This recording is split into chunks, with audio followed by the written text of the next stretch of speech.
Dámy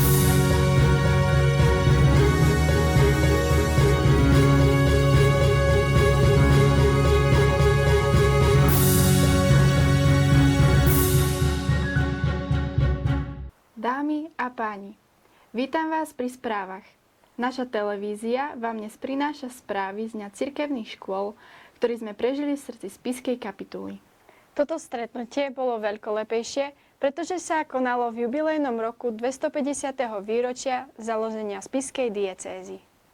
Záver bude patriť inšpiratívnemu dialogu s otcom biskupom Františkom Trstenským a pánom Mariánom Čekovským. Samozrejme, že sme boli aj na jeho krátkom koncerte, ktorý spríjemnil záver dňa.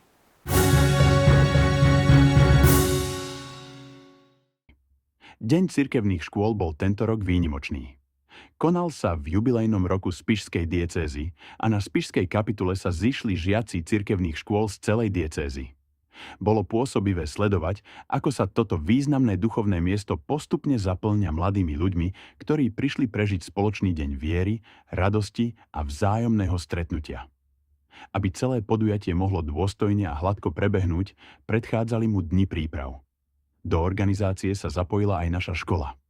Pod vedením biskupského vikára a riaditeľa diecézneho katechetického úradu Viktora Pardela v spolupráci s riaditeľom diecézneho školského úradu Marošom Labudom si jednotlivé školy rozdelili úlohy, ktorých sa zodpovedne ujali. Účastníci sa stretli na Spišskej kapitule, kde sa už pripravoval celodenný program. Každá škola sa pri príchode zaregistrovala pri stánku diecézneho katechetického úradu. Úvod patril slávnostnej svätej omši, ktorú celebroval diecézny biskup František Trstenský. Počas svätej omše spieval zbor zo základnej školy svätého Jána Krstiteľa v Spišských Vlachoch.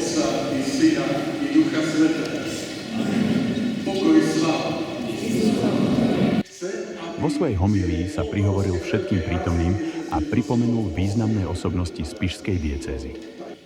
Krátko priblížil historické udalosti spojené s Máriou Teréziou, ktorá sa pričinila o vznik Spišskej diecézy.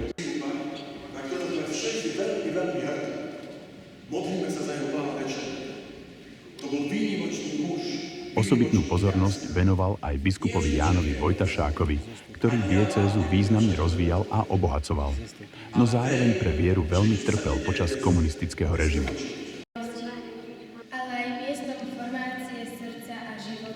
Do liturgickej služby sa zapojila aj naša škola.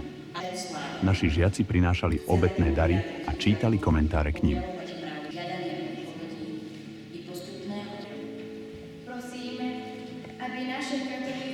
Otec biskup zanechal všetkým prítomným dôležitý odkaz. Spolupracovať, dôverovať Bohu a nebáť sa kráčať cestou viery.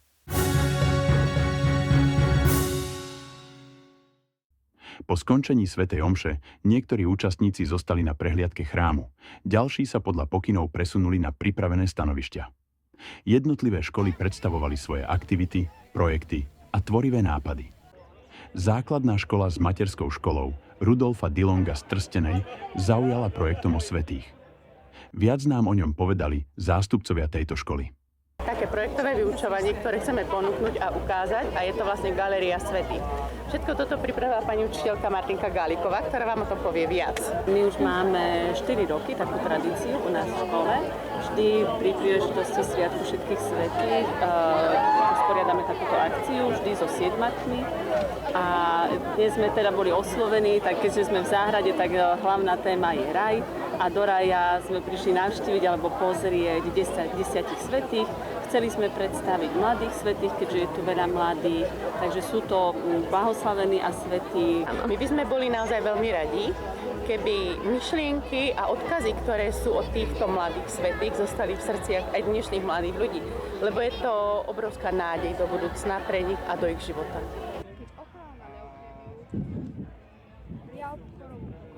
Pri tejto príležitosti sme sa porozprávali aj s naším pánom riaditeľom. Zaujímalo nás, ako vníma význam tohto dňa, účasť našej školy a atmosféru spoločného stretnutia cirkevných škôl. Ako sa vám tu dnes páči, čo poviete na doterajší program a rannú svätú omšu?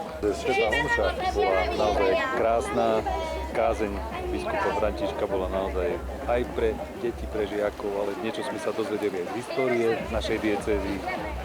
Program teraz vidíme, že nielen naši žiaci sa tu všetci zabávajú a súťažia a samozrejme tešíme sa teda aj na Mariana Čekovského.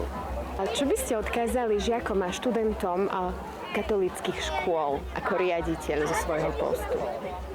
Musia byť hrdí na to, že sú žiakmi cirkevnej školy. Nielen to, že naša diecéza má veľkú históriu, ale aj napríklad dnešný deň.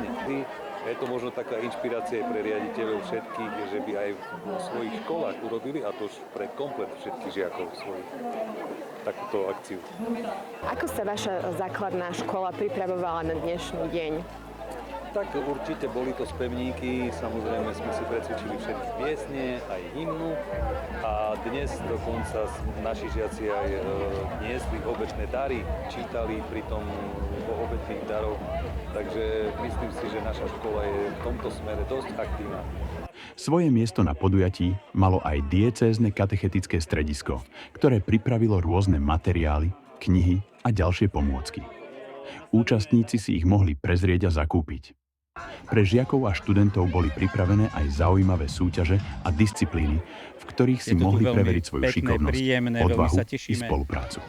Čo deti a žiaci očakávajú, to ja neviem vám povedať, ale čo ja očakávam, to je to priateľské stretnutie tu, to spojenie, tá jednota cirkevných škôl. Opýtali sme sa dievčat, čo sa im na tomto dni najviac páčilo. Mne sa najviac páčili tie mimo areálu. Mne sa páčili autička a prekážky. O niekoľko odpovedí sme poprosili aj otca biskupa Františka, ktorý nám venoval svoj čas a podelil sa s nami o svoje dojmy z podujatia. Ja som veľmi rád, že je takéto jubileum pre mladých ľudí, pretože rád hovorím a platí to, že mladí ľudia sú prítomnosťou cirkvi a spoločnosti, nie budúcnosťou, prítomnosťou, že majú svoje miesto. A svoje miesto majú aj tí, ktorí chodia na katolícke školy, že sú plnohodnotní našej spoločnosti a cirkvi. Niektorí si povedia, že cirkevná škola to je iba 1 hodina navyše náboženstva oproti iným školám. To je málo. Pre mňa je katolícka škola celé to atmosféra, celé to také zázemie tým, že formujeme ducha, myseľ, srdce, hodnoty. A keď odpovedám, že akými hodnotami, jednoduchá vec, hodnoty evanjelia. Ježišovo evanjelium. To, čo robil Ježiš, čo hovoril Ježiš, chceme aj my týmto spôsobom žiť v tomto svete.